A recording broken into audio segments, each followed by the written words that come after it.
Hello tout le monde! Aujourd'hui nous allons vous montrer comment remplacer le connecteur de charge de votre Huawei P10. Il s'agit d'une réparation avec un niveau de réparabilité intermédiaire qui vous demandera 25 minutes de votre temps. Pour cette réparation, vous aurez besoin d'un connecteur de charge pour Huawei P10, d'un kit outil universel comprenant les outils nécessaires au démontage de ce smartphone, et d'une spatule Sésamo. S'il s'agit de votre première réparation, nous vous offrons un bon de réduction de 10% avec le code guide vidéo à valoir sur votre prochaine commande sur notre site internet sosav.fr. Avant de passer à la réparation, vérifiez bien le modèle du téléphone en allant dans les informations de l'appareil afin de s'assurer qu'il s'agit bien d'un Huawei P10. Puis, pour des raisons évidentes de sécurité, éteignez l'appareil. Et c'est parti! Retirez les deux vis situées de chaque côté du connecteur de charge avec le tournevis Pentalobe.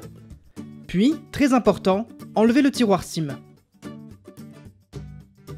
Ensuite, insérez délicatement la spatule Sésamo entre la coque arrière et l'écran en bas du téléphone. Allez-y doucement pour ne rayer ni l'écran ni la coque. Faites levier avec la spatule sur tous les bords de telle manière à séparer les deux éléments jusqu'à ce que la coque arrière se retire entièrement. Attention, ne tirez pas tout de suite dessus, le téléphone est encore relié à la coque par la nappe des boutons volume et power. Maintenant, retirez cette vis qui maintient un cache métallique protégeant la nappe de liaison de la batterie et du connecteur de charge. Retirez le cache et avec la spatule en nylon, déconnectez la batterie et la nappe de liaison du connecteur de charge. Toujours avec la spatule, débranchez la nappe des boutons power et volume pour séparer la coque arrière du reste du téléphone. Dévissez les 4 vis entourées en rouge avec le tournevis cruciforme. Ces vis retiennent le connecteur de charge sur le téléphone, ainsi qu'un cache métallique qui protège plusieurs connecteurs et câbles de liaison. Retirez le cache et avec la spatule en nylon, déconnectez le haut-parleur externe, la prise jack, le câble d'interconnexion et la nappe de liaison du connecteur de charge.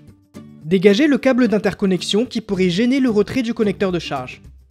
Puis, insérez délicatement le bout de la spatule Sésamo sous le connecteur de charge et faites levier pour le déclipser du téléphone et le retirer. Et voilà, vous pouvez procéder à son remplacement. Pour cela, placez-le correctement dans son logement, puis insérez le câble d'interconnexion dans les encoches présentes sur le connecteur de charge et branchez-le. Reconnectez également la prise jack, la nappe de liaison du connecteur de charge et le haut-parleur externe. Placez le cache métallique au-dessus du connecteur de charge et revissez-le. N'oubliez pas la dernière vis à gauche du connecteur de charge. Pour terminer, branchez la nappe de liaison du connecteur de charge sur la carte mère et enfin la batterie. N'oubliez pas d'installer le cache de protection de ces deux connecteurs et revissez-le. Maintenant, nous allons refermer le téléphone. Pour cela, reconnectez la nappe des boutons volume et power sur la carte mère. Manipulez-la avec délicatesse, elle est très fragile. Une fois connecté, basculez le téléphone sur la coque pour le clipser. Assurez-vous que chaque côté du téléphone soit bien clipsé dans la coque arrière. Et pour finir, installez les deux vis Pentalobe de chaque côté du connecteur de charge. Et voilà, la réparation est terminée.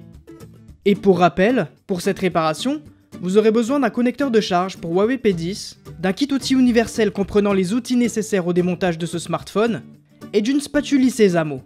N'oubliez pas que le guide de réparation est aussi disponible en photo sur notre site internet. Et d'ailleurs, des milliers d'autres guides sont également consultables gratuitement. Si ce guide de réparation vous a plu, on vous invite à mettre un pouce en l'air.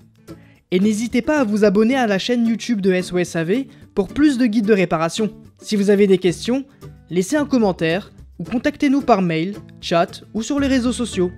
A très bientôt pour de nouvelles réparations.